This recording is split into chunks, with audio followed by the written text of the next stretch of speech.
you so much. Look, I want to say I am just so overjoyed, overwhelmed by all the support to be the nominee, to be your nominee for governor. It is a great, great honor. I take this responsibility very seriously. I want to thank a few people before I say anything else.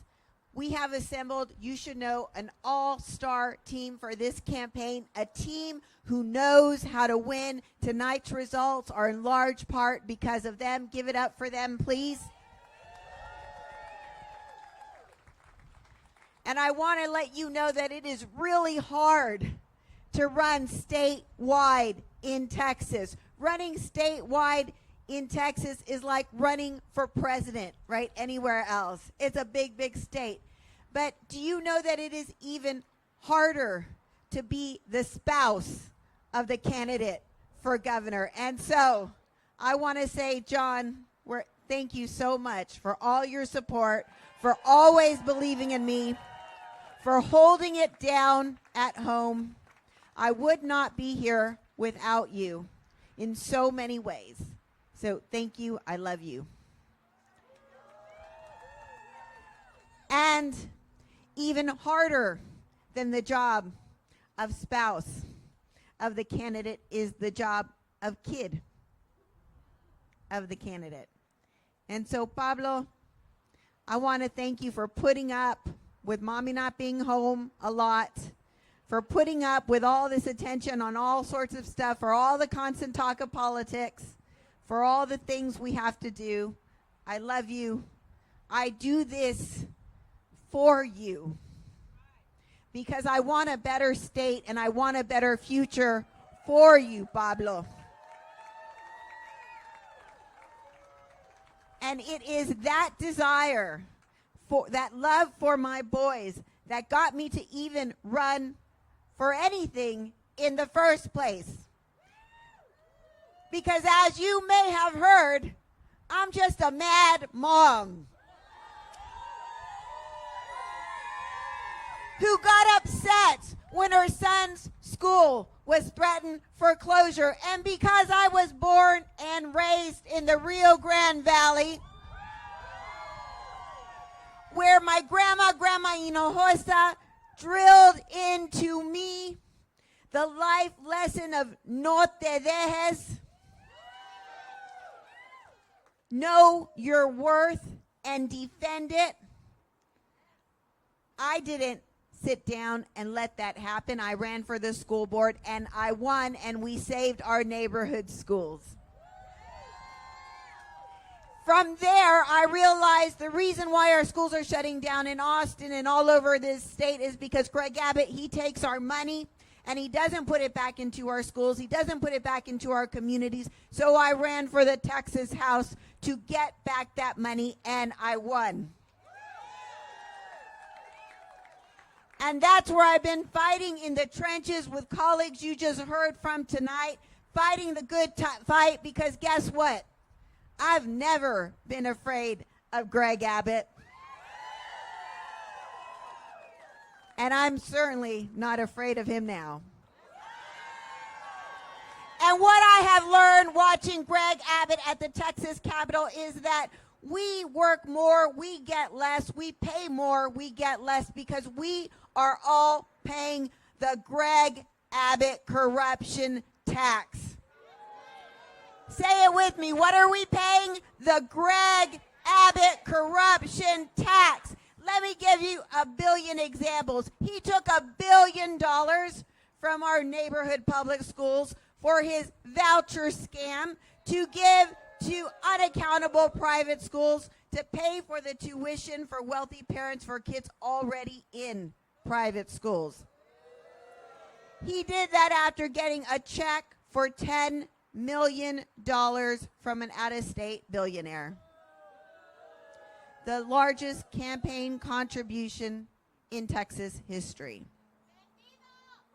That's right, because Greg Abbott is the mordida governor. Your electricity bills, does it feel like it costs more and more to pay your electricity bills these days? Because it does. Because after Winter Storm Uri, when we were literally freezing to death in our homes, and the gas companies withheld the fuel we needed for the grid until the prices were so high that they could make billions of dollars in profits in hours. Greg Abbott let them get away with it and then decided that we would foot the bill for those profits. He got a $1 million campaign check from the CEO of one of those gas companies for his troubles. This community recently learned that it lost a beloved young man, an American, a Texan, who was the first American we now know of who died at the hands of ICE. Ruben Ray Martinez.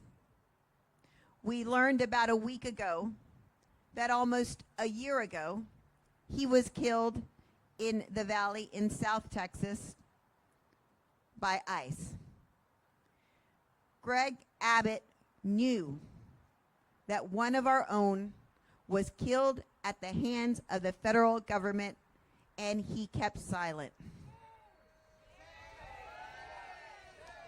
He did not seek accountability for the people of Texas.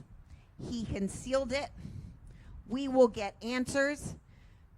He also made the decision that Texas would be the only state in the whole United States of America to lock up little children in detention centers with their parents, like little Liam, who was locked up here in San Antonio, because Greg Abbott, after receiving tens of thousands of dollars in campaign contributions from the private prison companies who now run these detention centers, he created a new kind of licensing to allow this to happen in Texas. Anywhere else, this would be prosecuted as child abuse.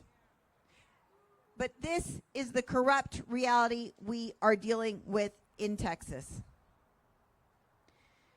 The thing is, though, that all over this state, Texans are changing that reality. Texans are wising up, and Texans are rising up all over this state. We see in the public polling that Greg Abbott is the most unpopular person on the ballot in November. He is more unpopular than John Cornyn. He is more unpopular than Ken Paxton. Yes, he is. And then Dan Patrick.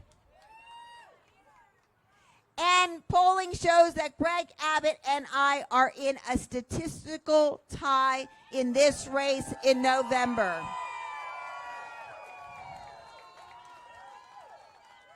Democrats are winning all over this state where we haven't won in decades, sometimes ever. We flipped a seat in Tarrant County, an open Senate seat. We flipped a seat, the mayor's seat in Robstown. We flipped the school board in Cy-Fair outside of Houston. We flipped the mayor's seat in Leander and a city council seat in Leander a few weeks ago. These are all within the last couple of months. And what we have seen today in Texas, all over this state, is Democrats are pumped and voting and outperforming general election results in some places.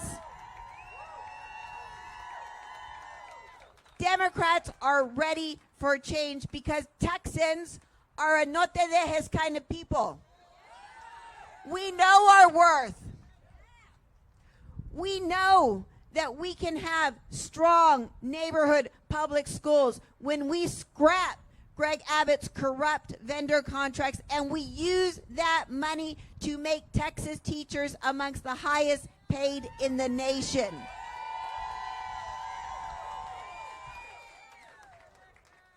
We know that home ownership can be again within the reach of working Texans. We know that yes, healthcare can be affordable when we rein in the health insurance companies who charge us more and give us less. We are not asking for handouts. We are asking, we are demanding what we have already paid for. We are demanding what we have already worked for because Texas is a world economic powerhouse. And the people of Texas built that power. But here's the thing about power. Nobody's going to give it to us. We have to take it back. And I'm all in to take back that power, but I cannot do it alone, San Antonio. So I need to know, are you all in to take back Texas? It's going to be hard because anything worth doing is hard, but together we can take back Texas. Thank you so much. I am Gina Hinojosa, and I am your proud nominee to be the next governor of Texas.